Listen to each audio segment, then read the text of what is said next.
Hi everyone, welcome to this week's Lanzarote news and weather. I'm Mike from Lanzarote Information and we are back on the island of smooth tarmac and uncrowded beaches and lovely white houses with no garish billboards around the place.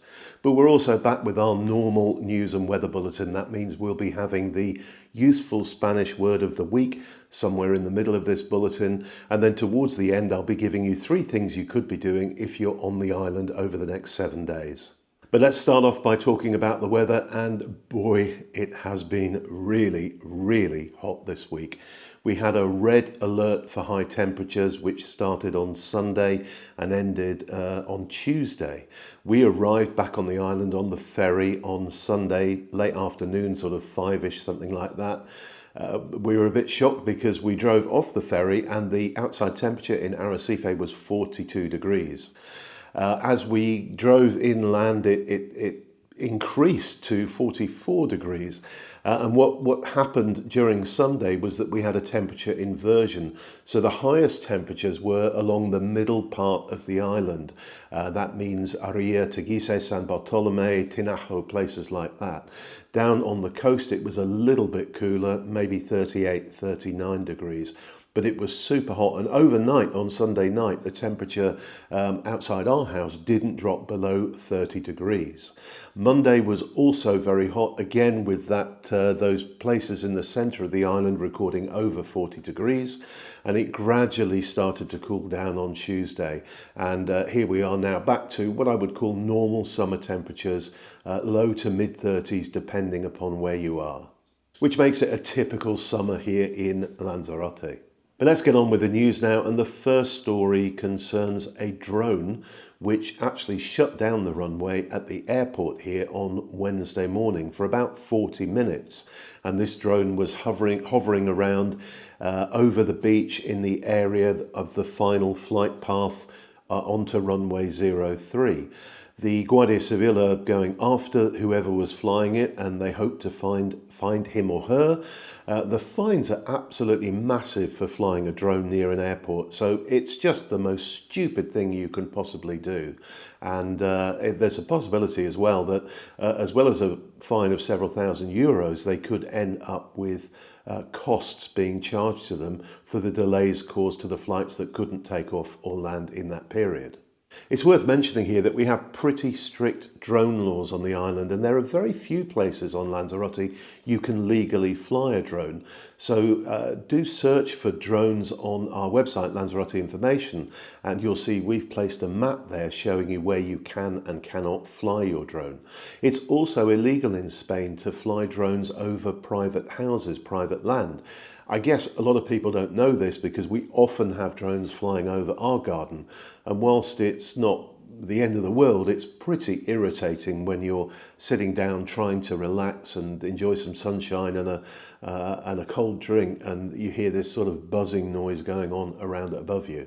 Now, I mentioned in previous bulletins that the Prime Minister, Pedro Sanchez, is on the island for his holiday at the moment. This is the 3rd year in a row he's been here with his family for a summer holiday. He's arranged a meeting on this trip with Fernando Clavijo, who is the Canarian president, and they will be meeting at the Cabildo this week. And it gives a chance for Clavijo to give the Canaries perspective on everything that's going on in terms of Spain's economy and performance and any issues that specifically affect the islands. So those meetings are always very good for both sides. Next up, and I love this story, you may or may not know that Lanzarote has a long history of helping with space exploration.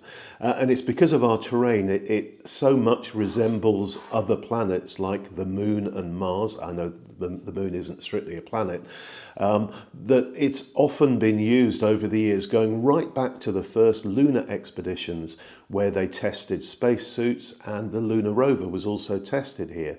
And Lanzarote is now used by the European Space Agency, and they've been on the island this week with 3 robots which are used to map lava tubes.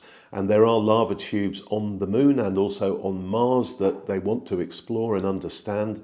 and these 3 robots were tested on a lava tube on the island. One of them kind of lowers down a sensor array which fires lasers and all kinds of things around the lava tube.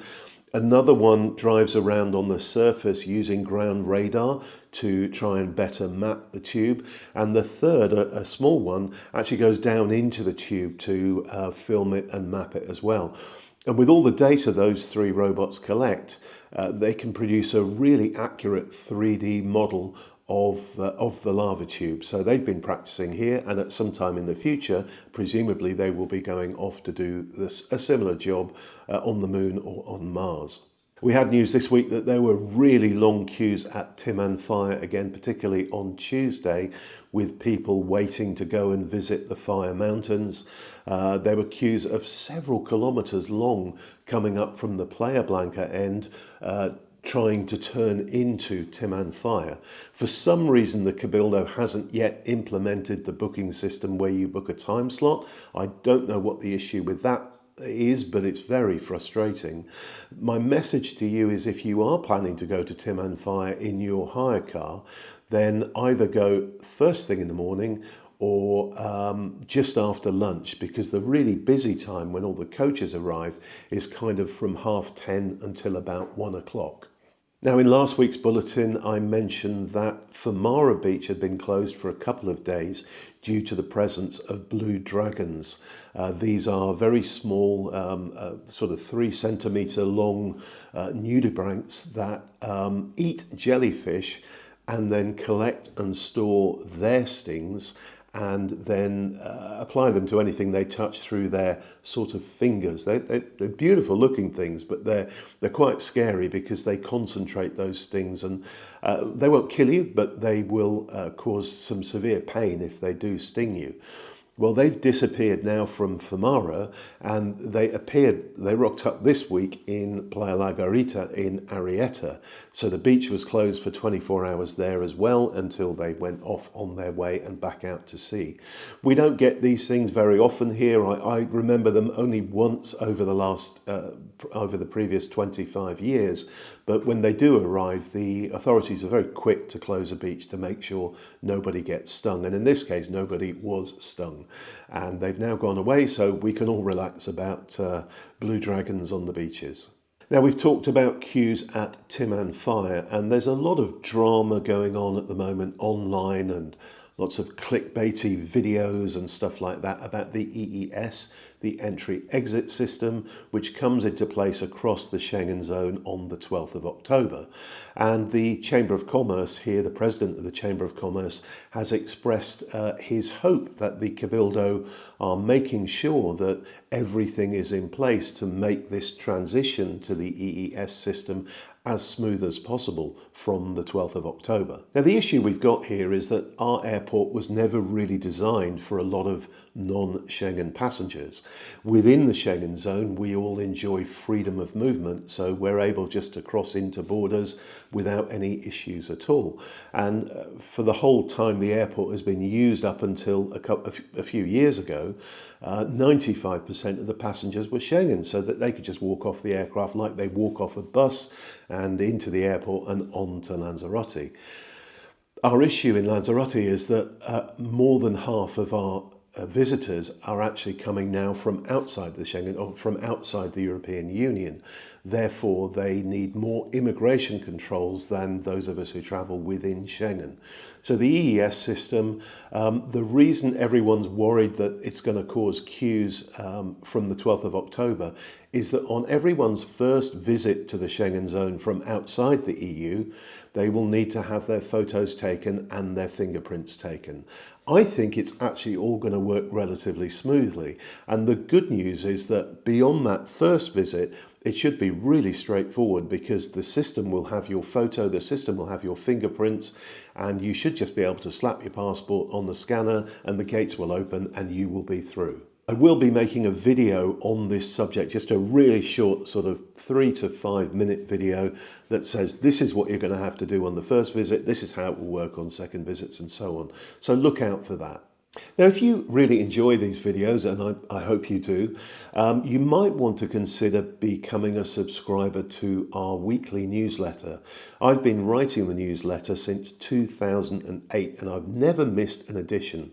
And it fleshes out a lot of the news I talk about in these videos a great deal. And everyone who is a subscriber to the newsletter really values it and really enjoys it. If you want to try it, just have a look in the description below and you'll see a link where you can try it and see if you think it's something that you would like to subscribe to in the future. Now then, what about our useful Spanish word of the week? Well, I'm going to, for the first time, give you a verb to think about. And that might strike fear into your heart because Spanish verbs, if you've learned to speak as a natural English speaker, can be quite difficult to understand the way they work. But I'm going to try and keep it really simple by giving you only two forms of the verb, and they are the two you will most commonly use. So the verb in this case is vivir, which means to live. So where would you use that? Well, for example, if someone asks you where you are from, you might tell them, I live in Birmingham. In that case, you would use the I version of vivir, which is vivo. So if you want to say I live, you would say vivo or yo vivo, I live. And then just add the rest of it. So Birmingham or Inglaterra if you want to say you live in England. So yo vivo en Inglaterra. Now the other version you might use quite a lot is you. So that's yo vivo is I live. Now you want to say you live. And you would probably put that in the form of a question. So in that case, the you version is vives. So you would say, ¿Dónde vives? Where do you live? Now you might add here in Lanzarote, so then it would become, ¿Dónde vives en Lanzarote? Where do you live in Lanzarote? And more commonly, the Spanish would put here into that. So it would be, ¿Dónde vives aquí en Lanzarote? So the two key things to remember out of those is vivo, I live, and vives, you live, or you live if it's a question. So we've got two items of news for you before we go on to the three things you could be doing next week. And the first of those is that the Playa Honda Underpass is finally open. The delay, it turned out, was to the sheeting which goes in the underside of the underpass. And I'm guessing this is some kind of anti-graffiti plasticized material which goes into it. But anyway, that came from Germany apparently. That's now installed. The underpass is open. I haven't actually driven through it yet, but I've had a good look at it. There is one car lane which takes cars from the hillside, if you like, onto the dayland side of Playa Honda. The car lane is 5.5 metres wide. There is a 1.5 metre sort of strip of garden, and then there is a 1.5 metre pedestrian walkway, making it much easier for pedestrians to get across from dayland to the supermarkets on the other side. And there is a 3.5 metre cycle lane with a lane in each direction for cyclists as well. So that's now open and up and running. And the main reason that was created was to reduce the amount of traffic going to the bottom roundabout where all the supermarkets are in Playa Honda. So fingers crossed that's going to do the job and reduce the number of jams in that area. And finally on the news, we have two big cruise ships arriving on the island this Saturday. It's pretty unusual to have cruise ships here in the summer. The Canaries has really established itself as a winter cruise destination over the last few years because the weather in the Med is cold, the weather in the Caribbean just isn't great through the winter months. Actually, in my opinion, it's not great through the summer months either. And what a lot of the cruise lines do is reposition their ships to offer cruises in the Canaries and Madeira and Cape Verde and places like that, where we do have really good and reliable winter weather. The two MSC ships, they are, let me check the names, Virtuosa and Ventura, arrive here on Saturday morning. They'll be carrying around 9,000 people, and they've sailed here from the UK, and they will both be doing a Canary Islands tour of all of the different islands, or most of the different islands, before sailing back to the UK. So it sounds like it's a bit of a test to see if people want to do a longer cruise with MSC and come down and explore this region region rather than just going into the Med. So it will be interesting to see if this becomes a thing that happens in future summers, or if this is just a one-off that happens to be taking place this year. It's actually happening in the middle of Fiesta San Ginés in Arrecife as well. So those visitors on the cruise ships that don't take tours and go off to other parts of the island will probably have a pretty interesting walk around the capital, Arrecife. So let's look at the 3 things you could be doing if you're on the island over the next 7 days or so. Now, bear in mind, I just select 3 things out that I think are interesting. There's a lot going on at the moment on the island. So do go to lanzaroteinformation.co.uk, click the What's On button, and then press List View, and you can see all of the events that are going on, and there might be some that I don't mention that you're really into. You can also put your own dates in there, so you can say, look, I'm over from the 5th of October, tell me everything that's going on from the 5th of October. So anyway, let's get on with the 3 things I'm going to suggest to you. And I touched on it in the last piece.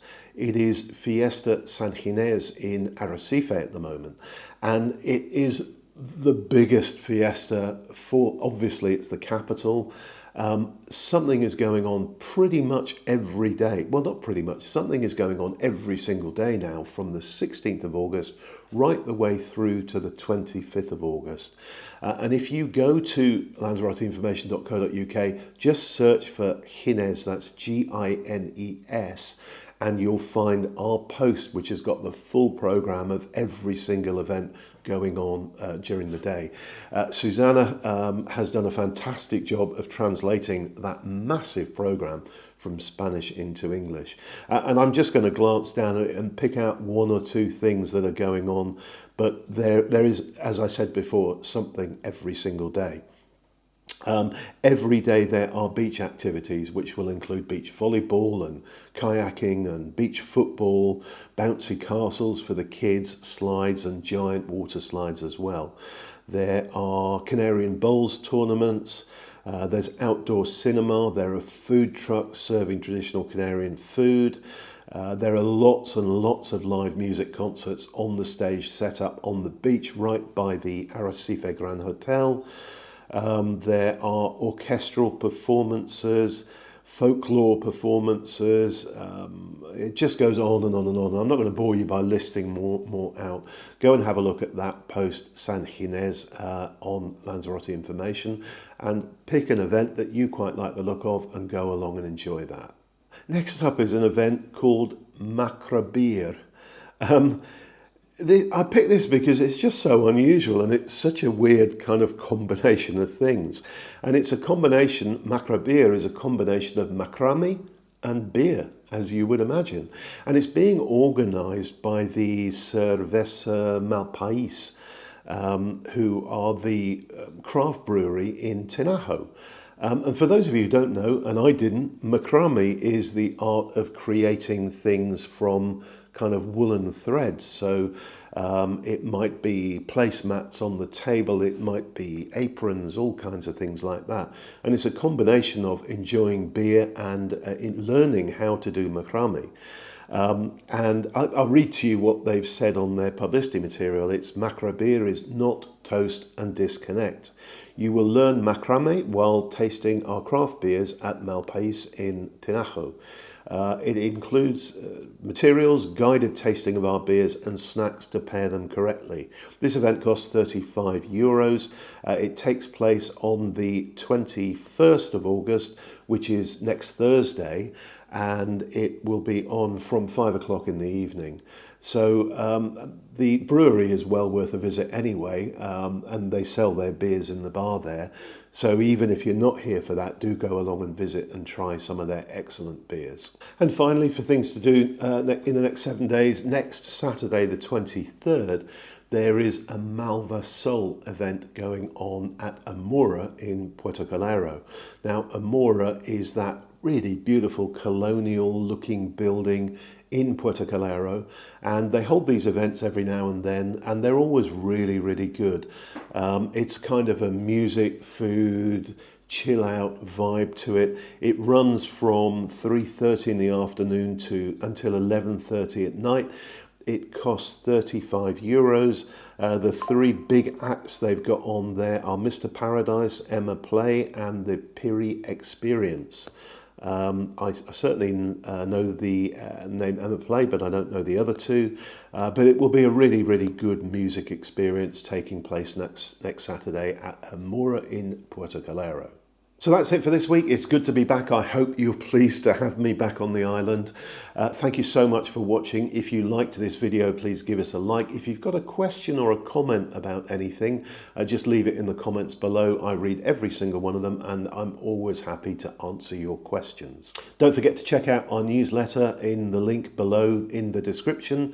Thank you so much once again, and bye for now, everyone. Bye.